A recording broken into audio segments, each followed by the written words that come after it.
Happy new year everyone. ముందుగా అందరికీ నూతన సంవత్సర శుభాకాంక్షలు.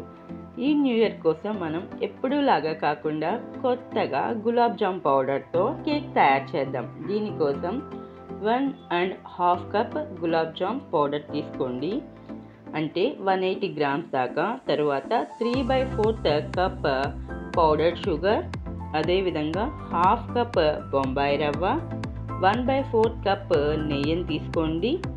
హోమ్ మేడ్ అయితే చాలా బాగుంటుంది. అలానే 1/4 స్పూన్ బేకింగ్ పౌడర్, చిటికెడు ఉప్పు.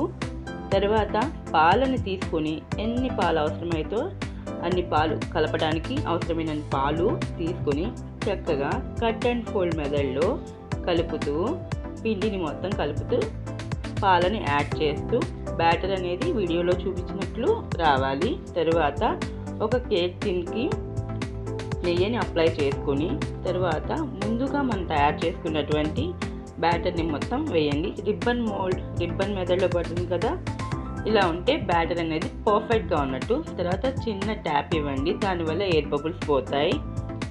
ముందుగా తయారు చేసుకున్నటువంటి దీనిని డ్రై ఫ్రూట్స్ వేసి ప్రీ హీట్ చేసుకున్నటువంటి ప్యాన్లో ఉంచండి. ఈ ప్రీ హీట్ చేసుకున్న ప్యాన్లో ఉంచిన తర్వాత ఒక మూతను పెట్టండి.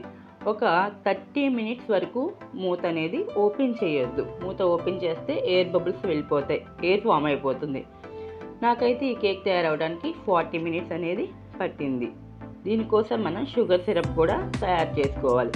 షుగర్ సిరప్ చేసుకుంటానికి ముందుగా 1/2 కప్ షుగర్, 1 కప్ వాటర్ తీసుకుని పొయ్యి మీద ఉంచి షుగర్ మెల్ట్ అయ్యేంత వరకు కరిగించండి.